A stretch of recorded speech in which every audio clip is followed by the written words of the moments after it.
Hello students,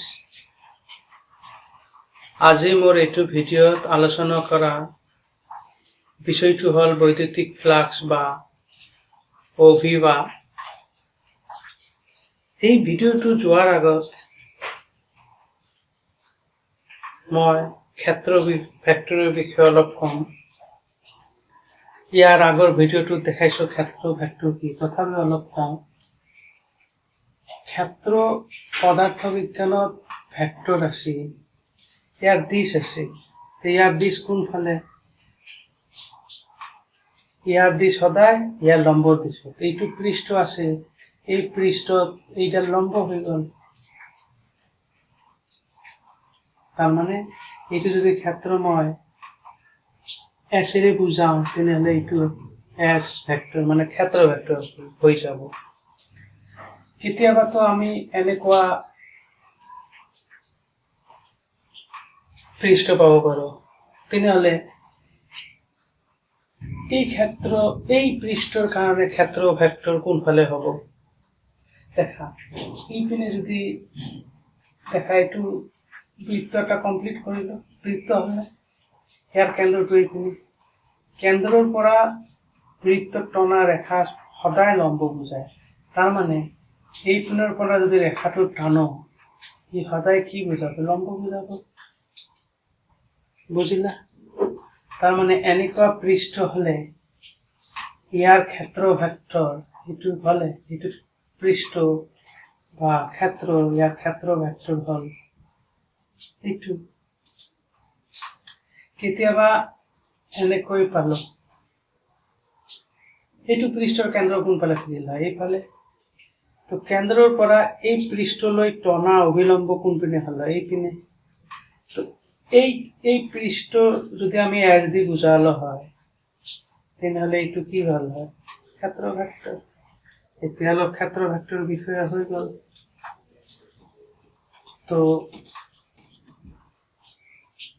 তো আমি এতিয়া বুজিম যে এইটো চেপ্টাৰত বৈদ্যুতিক ফ্লাক্স আমি কিয় অধ্যয়ন কৰিবলগীয়া হল। দেখা,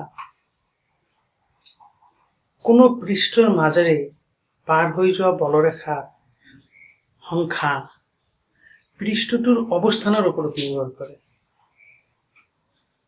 কোনো পৃষ্ঠৰ মাজেৰে পাৰ হৈ যোৱা বলৰেখা পৃষ্ঠৰ অৱস্থানৰ ওপৰত নিৰ্ভৰ কৰে। এইটো এটা পৃষ্ঠ দেখিছা, ঠিক আছে। মোৰ আঙ্গুলি কেইটা বিদ্যুৎ ক্ষেত্ৰ বুজালে, তাৰ মানে বলৰেখা এইপিনে, বলৰেখা মানে বিদ্যুৎ ক্ষেত্ৰ এইপিনে, মানে এতিয়া বিদ্যুৎ ক্ষেত্ৰ এইটো হল এইপিনে, মানে বলৰেখা পাৰ হৈ গৈ আছে এইপিনে। এতিয়া পৃষ্ঠটো এই বলৰেখা বা বিদ্যুৎ ক্ষেত্ৰৰ লম্ব হল, তেতিয়া কেইটা পাৰ হল? এই গোটেই যিমান বলৰেখা আছে এই পৃষ্ঠৰ মাজেৰে পাৰ হৈ যাব। যদি এই পৃষ্ঠডাল মই এনেকৈ থৈ দিওঁ, এতিয়া দেখা বিদ্যুৎ ক্ষেত্ৰ এইপিনে, কিন্তু পৃষ্ঠখন বিদ্যুৎ ক্ষেত্ৰৰ সমান্তৰাল হৈ আছে। কি হৈ আছে? সমান্তৰাল হৈ আছে। তেতিয়া কিন্তু পৃষ্ঠৰ মাজেৰে পাৰ হৈ যোৱা বলৰেখাৰ সংখ্যা 0। তাৰ মানে এই অৱস্থাত পৃষ্ঠৰ মাজেৰে পাৰ হৈ যোৱা বলৰেখাৰ সংখ্যা সৰ্বোচ্চ।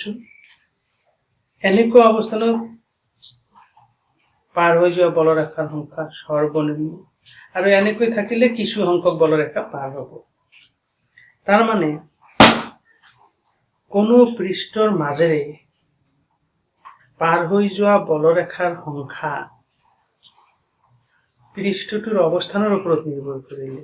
একেখন পৃষ্ঠ, একে কালিৰ পৃষ্ঠ, কিন্তু তাৰ অৱস্থানৰ বাবে বিভিন্ন অৱস্থানত বেলেগ বেলেগ বলৰেখা পাৰ হৈ যাব।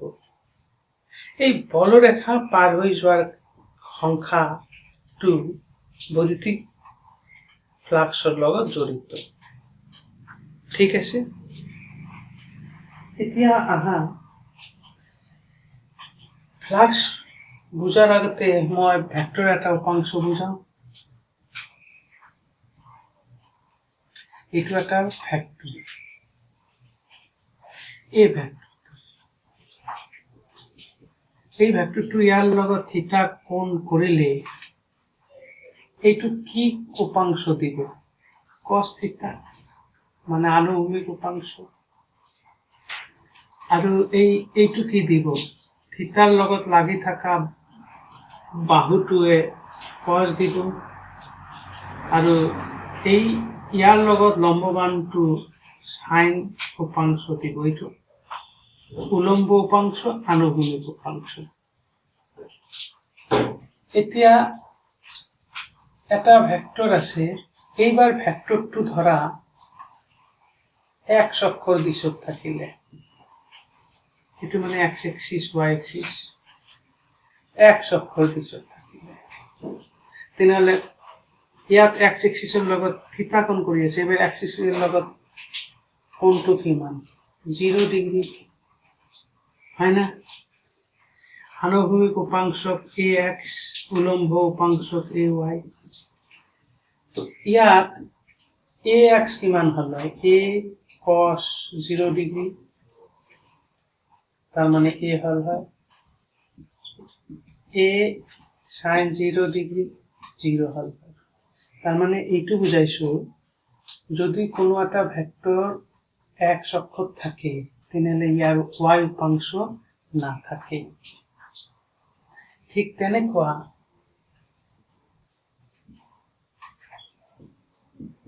এইবাৰ ভেক্টৰটো মই ওয়াই অক্ষত ধৰিলো, মানে ওয়াই অক্ষৰ লগত আছে। তেনেহলে এবাৰ এক্স এক্সিসৰ লগত কিমান কোণ কৰিলে? 90 ডিগ্ৰী। থিতা 90 ডিগ্ৰী হলে আনুভূমিক উপাংশ হলে এ কস 90 degree, 0, A Y A sign 90 degree, তাৰ মানে এই তিনটাৰ পৰা কি বুঝিলো? এটা ভেক্টর এক্স অক্ষত থাকিলে তার ওয়াই উপাংশ না থাকে, এটা ভেক্টর ওয়াই অক্ষত থাকিলে তার এক্স উপাংশ না থাকে। যদি ভেক্টরটো এক্স এক্সিসত না থাকে, ওয়াই এক্সিসত না থাকে, তেনেহলে তার দুটা উপাংশ থাকিব। ঠিক আছে, বুঝলা?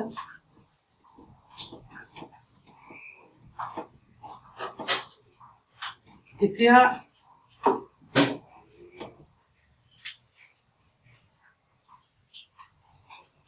বিদ্যুৎ ক্ষেত্র, মানে বলরেখার পৰা বিদ্যুৎ ক্ষেত্ৰৰ সংখ্যা, বলৰেখাৰ পৰা বিদ্যুৎ ক্ষেত্ৰৰ সংখ্যা।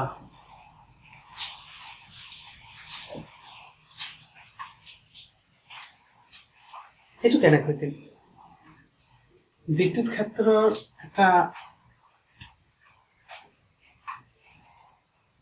আৰ একটা ডেফিনেশন হল বলৰেখাৰ সংখ্যা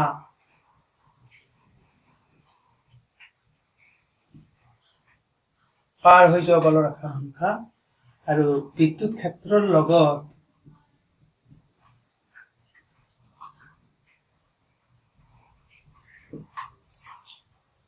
লম্ব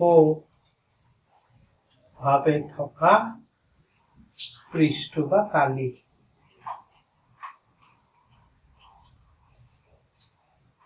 ঠিক আছে, তেনেহলে বলরেখার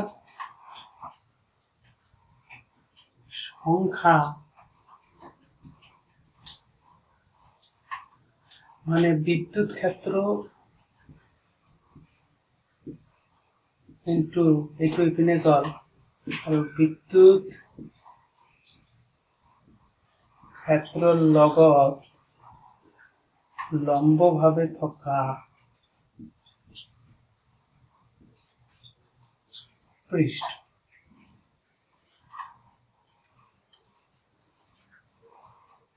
ক্লিয়াৰ? তো বৈদ্যুতিক ফ্লাক্স হল বুঝিবা অলপ পিছত বুজাম। ধৰা এইটো এটা পৃষ্ঠ আছে, ইয়াত বলৰেখাবিলাক এনেকৈ পাৰ হৈ গৈছে, এইটো বিদ্যুৎ ক্ষেত্ৰ। এইটো হল পৃষ্ঠ। ক্লিয়াৰ বুজিলা? তো এই পৃষ্ঠৰ লম্বডাল এইপিনে হ'ব, তাৰ মানে এইটো এছ ভেক্টৰ। বুজিলা? তাৰ মানে পৃষ্ঠ এইটো, ঠিক আছে। বিদ্যুৎ ক্ষেত্ৰ তোমাৰ এনেকৈ গৈছে, ঠিক আছে। তো এই পৃষ্ঠৰ লম্ব কোনডাল? এইডাল। এই পৃষ্ঠৰ লম্ব এইডাল মানে কি? এই পৃষ্ঠৰ লম্ব এইডাল মানে হল, এইটো যদি পৃষ্ঠ হয় তাৰমানে এইটো ক্ষেত্ৰ ভেক্টৰ, তেনেহলে বিদ্যুৎ ক্ষেত্ৰ আৰু ক্ষেত্ৰ ভেক্টৰ একে দিশত হল। বুজিলা? বিদ্যুৎ ক্ষেত্ৰ আৰু ক্ষেত্ৰ ভেক্টৰ একে দিশত হল। বুজিলা? তার মানে ক্ষেত্র ভেক্টর আর বিদ্যুৎ ক্ষেত্র এইটো হলে নাই সমান্তরাল।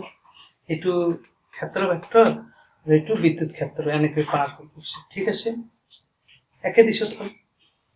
কিন্তু যেতিয়া বিদ্যুৎ ক্ষেত্ৰ আৰু ক্ষেত্ৰ ভেক্টৰ একে দিশত হল, তেতিয়া এই পৃষ্ঠটো কেনেকৈ আছে?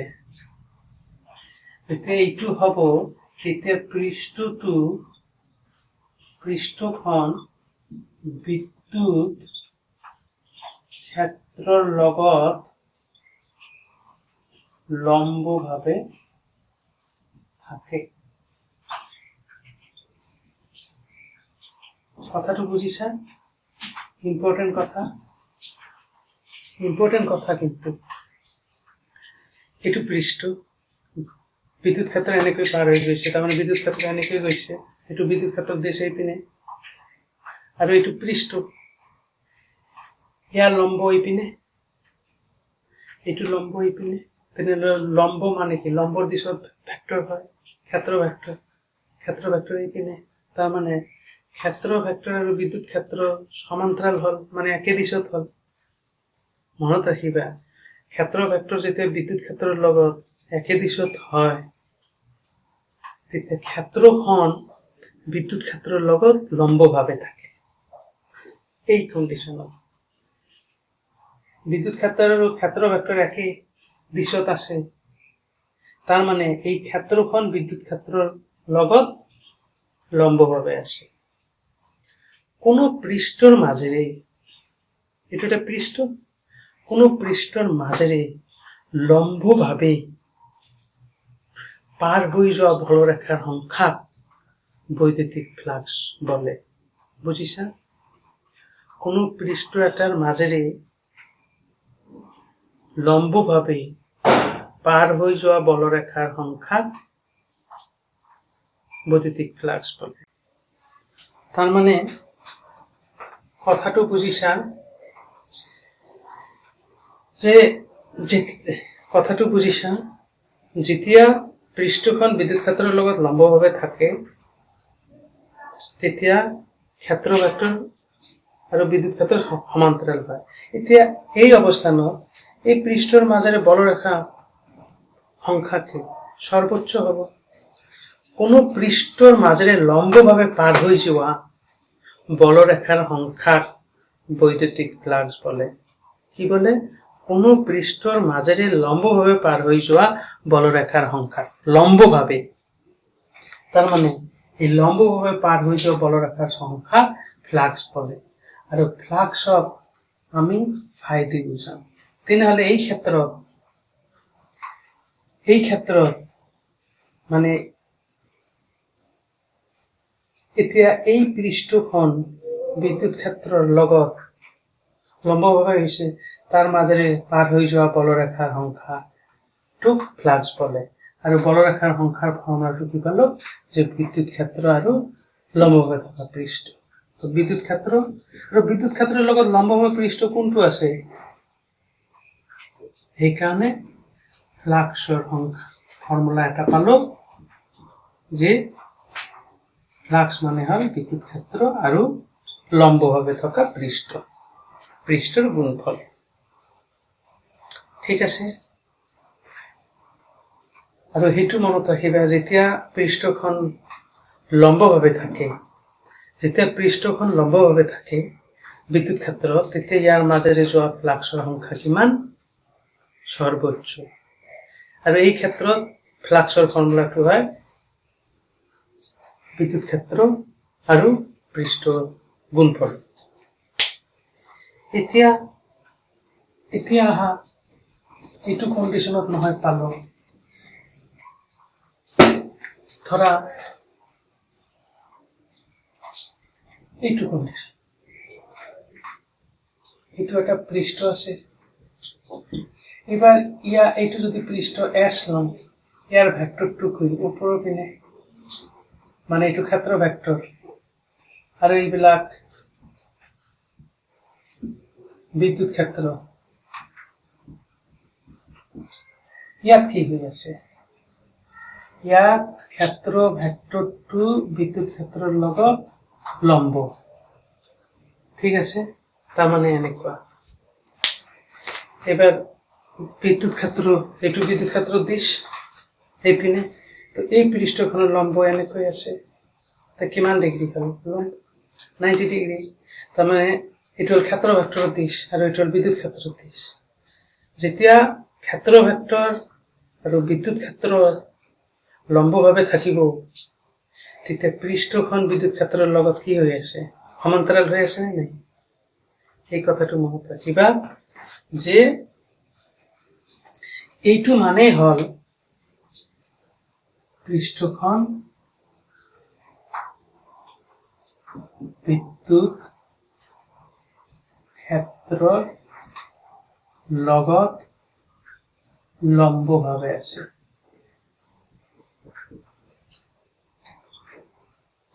লম্ব কলে সৰি সমান্তৰাল ভাবে আছে। বুঝিলা, ক্লিয়াৰ বুঝিছা। তো এই ক্ষেত্ৰত দেখা, এই ক্ষেত্ৰত মানে যেতিয়া পৃষ্ঠখন বিদ্যুৎ ক্ষেত্ৰৰ লগত সমান্তৰাল হৈ থাকিল, তেতিয়া এই পৃষ্ঠখনৰ মাজেৰে বলৰেখা পাৰ হ'ব নেকি, নহয়।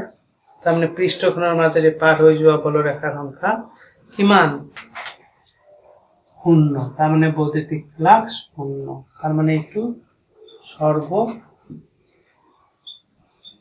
আৰ এইটো সৰ্বোচ্চ। তেনেহলে সৰ্বনিম্ন আৰ সৰ্বোচ্চ ফ্লাক্স কেতিয়া হ'ব বুজিলা, যেতিয়া এনেকৈ থাকিব, তেতিয়াৰ মাজেৰে পাৰ হৈ যোৱা বলৰেখা সংখ্যা সৰ্বোচ্চ। আৰু এই ক্ষেত্ৰত ক্ষেত্ৰ ভেক্টৰ আৰু বিদ্যুৎ ক্ষেত্ৰ একে দিশৰ, কিন্তু পৃষ্ঠখন বিদ্যুৎ ক্ষেত্ৰৰ লগত লম্ব। এনেকুৱা ক্ষেত্ৰত পৃষ্ঠখনৰ মাজেৰে পাৰ হৈ যোৱা বলৰেখাৰ সংখ্যা 0, তাৰমানে ফ্লাক্স 0। এই ক্ষেত্ৰত বিদ্যুৎ ক্ষেত্ৰ আৰু ক্ষেত্ৰ ভেক্টৰ লম্ব, কিন্তু পৃষ্ঠখন বিদ্যুৎ ক্ষেত্ৰৰ সমান্তৰাল। এই দুটা কথা, ঠিক আছে। আহা তেনেহলে আৰু এটা, এতিয়া ধৰা এনেকুৱা কেছ পালো,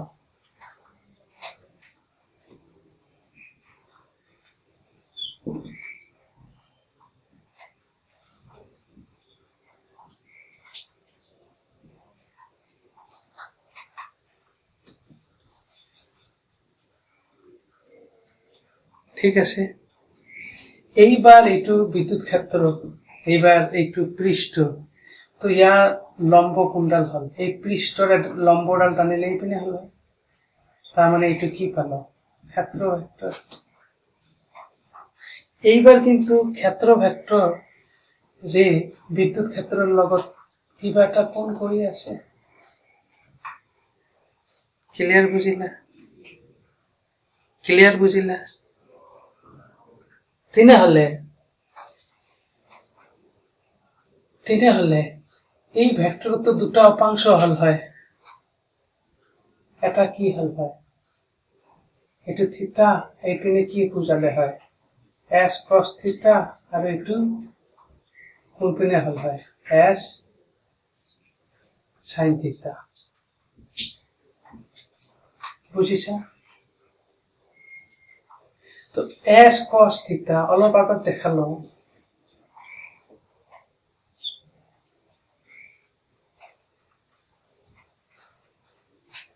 এইটো এস, এইটো এস ভেক্টর আর এইটো বিদ্যুৎ ক্ষেত্র। তেতিয়া ফ্লাক্সের ফর্মুলা হয় ইএস।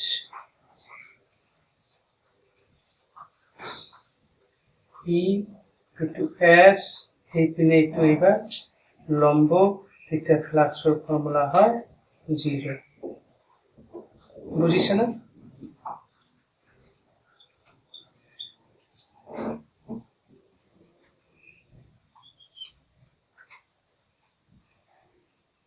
তেনেহলে এই এস কস থিতা আর এস সাইন থিতা বিদ্যুৎ ক্ষেত্র কোন ফালে? এই ফালে।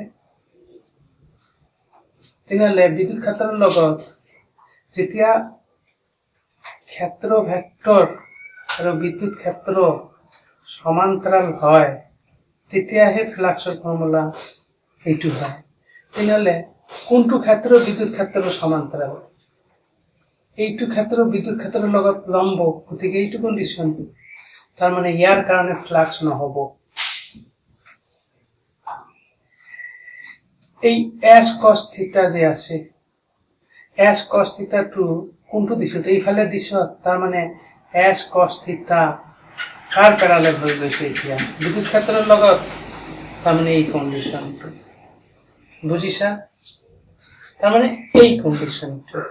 তার মানে এই কন্ডিশনটো। তার মানে ইয়াত ফ্লাক্সটো এইটো উপাংশৰ কাৰণে না পাব। তাৰ মানে এইটো উপাংশৰ কারণে পাব।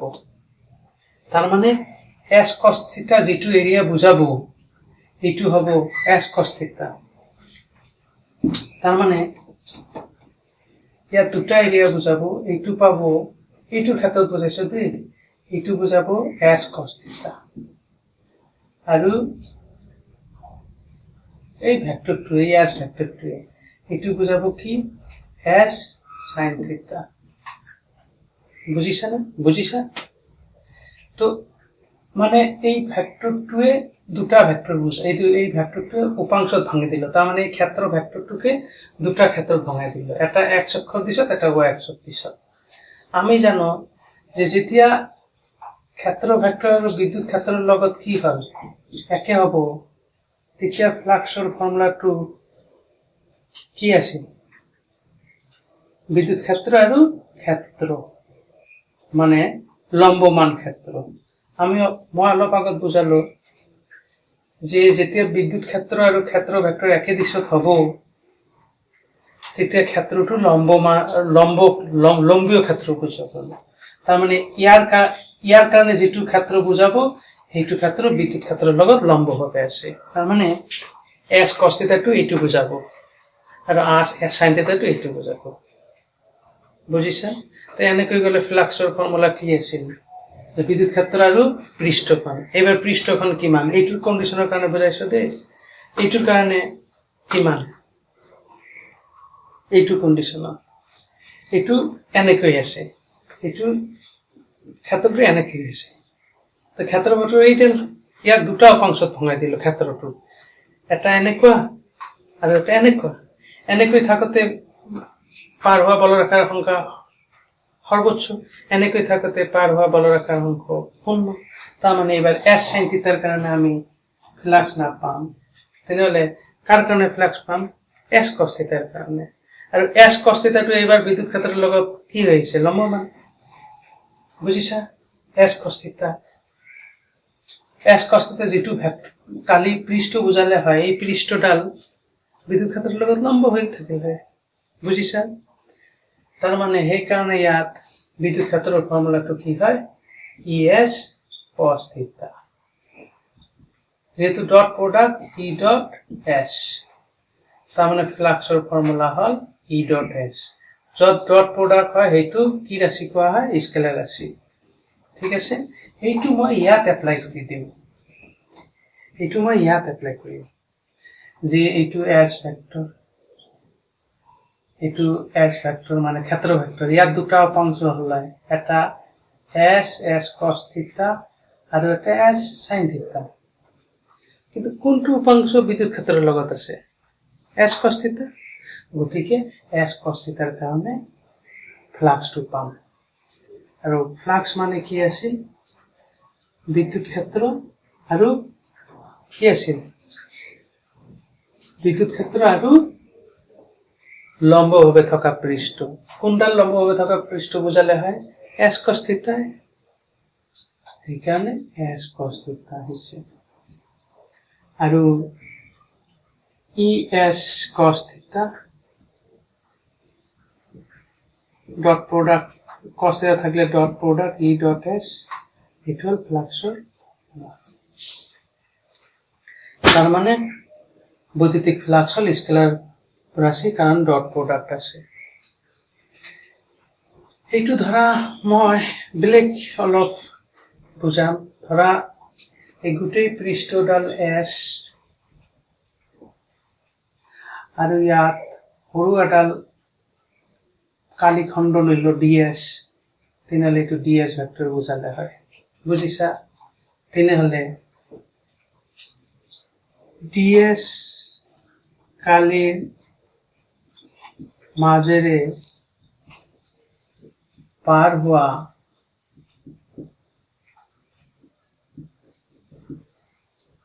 ফ্লাক্স মানে বলরেখা কত পার হল এটু DS হলে এটু কি দিলে হয় DS cos theta তার মানে ইয়াত ফ্লাক্স হল হয় বিদ্যুৎ ক্ষেত্র আর DS cos theta কারণ DS cos theta যেটু পৃষ্ঠ দিব DS cos theta এইটু পৃষ্ঠ দিব এখানে ফ্লাক্স মানে করে দেব আর DS sin theta এইটু পৃষ্ঠ দিব থিটা তো ফ্লাক্স না দেয় এই কারণে ফ্লাক্সের ফর্মুলাটা কি বিদ্যুৎ ক্ষেত্রের লম্বমান পৃষ্ঠ DS sin theta তো লম্বমান পৃষ্ঠ নি দিলে DS cos theta হে দিলে এই কারণে বৈদ্যুতিক ফ্লাক্স মানে বলরেখার সংখ্যা মানে কি আছে বিদ্যুৎ ক্ষেত্রের লম্বমান পৃষ্ঠ তো লম্বমান পৃষ্ঠ DS cos theta দিলে না DS sin theta দিলে DS cos theta তো ফ্লাক্স মানে হল লম্বভাবে পার হয়ে যাওয়া বলরেখার সংখ্যা আর বলরেখার সংখ্যা অলপ আগত দেখালো কি আছে বিদ্যুৎ ক্ষেত্র আর বিদ্যুৎ ক্ষেত্রের লগত লম্বভাবে থকা পৃষ্ঠ তেনেহলে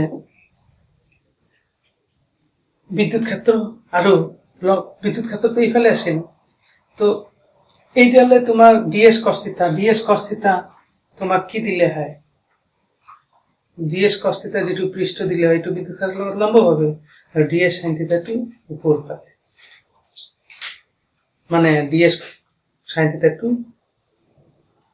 যেটু ক্ষেত্র দিলে হয় এটু বিদ্যুৎ ক্ষেত্রের লগত সমান্তরাল তার কারণে ফ্লাক্স না থাকিল হয় তো ফ্লাক্স কার কারণে পারল হয় DS cos theta তার মানে DS cos theta যেটার পৃষ্ঠ দিলে এই পৃষ্ঠডাল বিদ্যুৎ ক্ষেত্রের লগত লম্ব তার মানে ইয়ার কারণে যেটার পৃষ্ঠ দিব এই পৃষ্ঠখন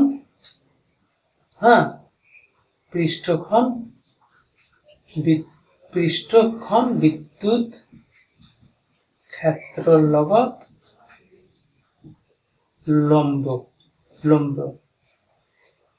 তার মানে সেই কারণে কইছো বলরেখার কোন পৃষ্ঠের মাজেৰে পার হয়ে যাওয়া বলরেখার সংখ্যা ফ্লাক্স বলে ফ্লাক্সের ফর্মুলাটো হল বিদ্যুৎ ক্ষেত্রের লম্বমান পৃষ্ঠ বিদ্যুৎ ক্ষেত্রের লম্বমান পৃষ্ঠ DS cos theta বুঝাবো গতিকে ইয়াত আহিব E DS cos theta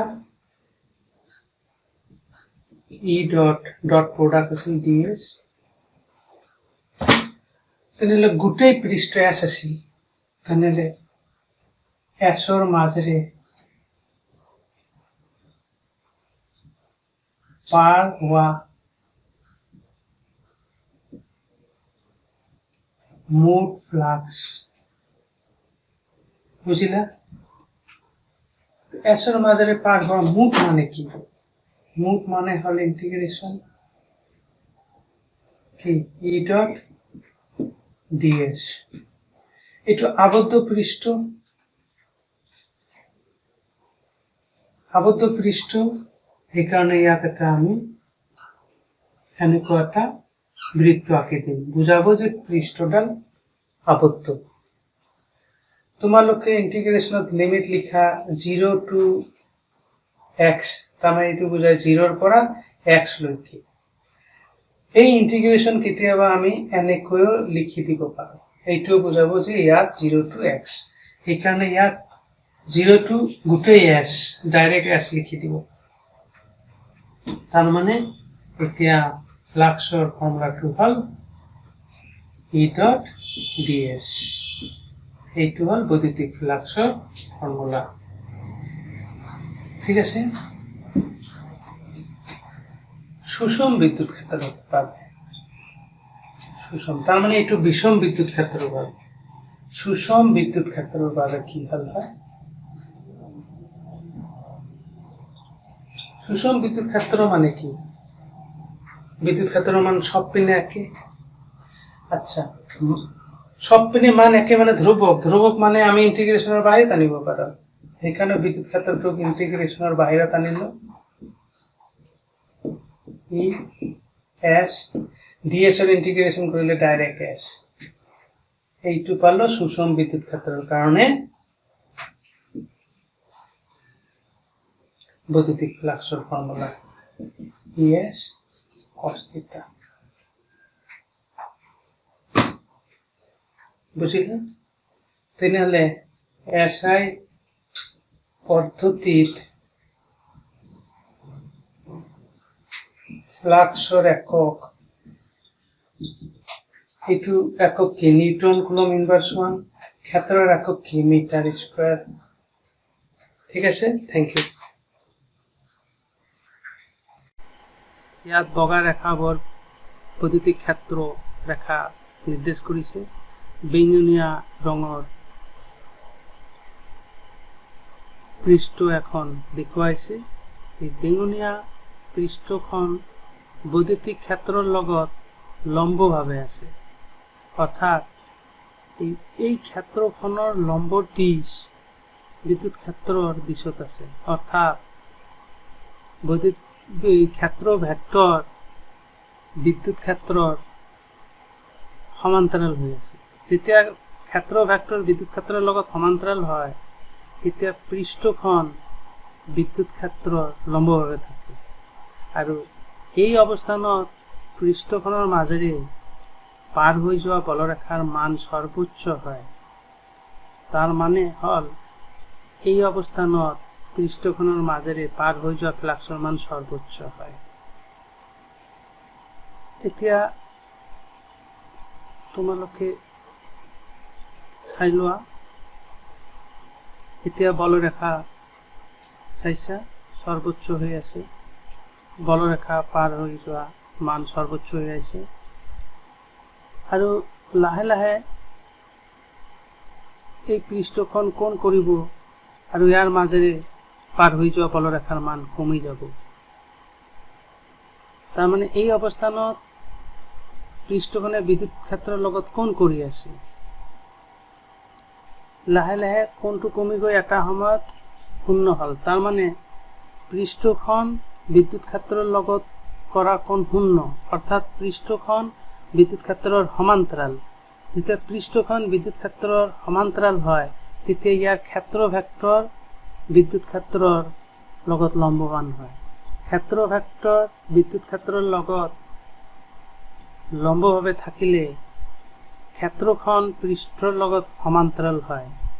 এই অৱস্থানত ক্ষেত্ৰৰ মাজেৰে পাৰ হৈ যোৱা বলৰেখাৰ সংখ্যা শূন্য, অৰ্থাৎ ফ্লাক্সৰ মান শূন্য। আকৌ এবাৰ ভিডিঅ'টো চাই লোৱা।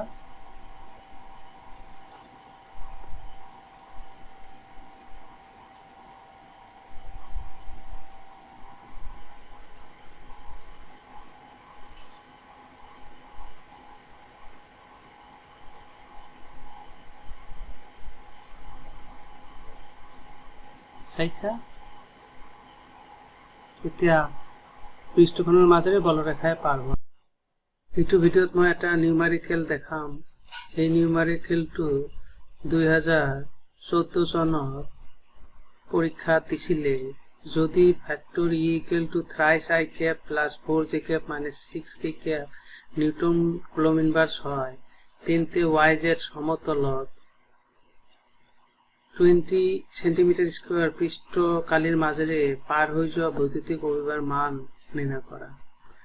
তো ভেক্টৰ বৈদ্যুতিক ক্ষেত্ৰটো লিখিলো। পৃষ্ঠটো 20 সেন্টিমিটাৰ স্কয়াৰ দিছে। 1 সেন্টিমিটাৰত 10⁻² হয়। ইয়াত সেন্টিমিটার স্কয়ার আছে, গতিকে এইটো 1 সেন্টিমিটার স্কয়ার মানে হল 10⁻⁴ মিটার স্কয়ার। পৃষ্ঠখন কোনটো সমতলত আছে? yz।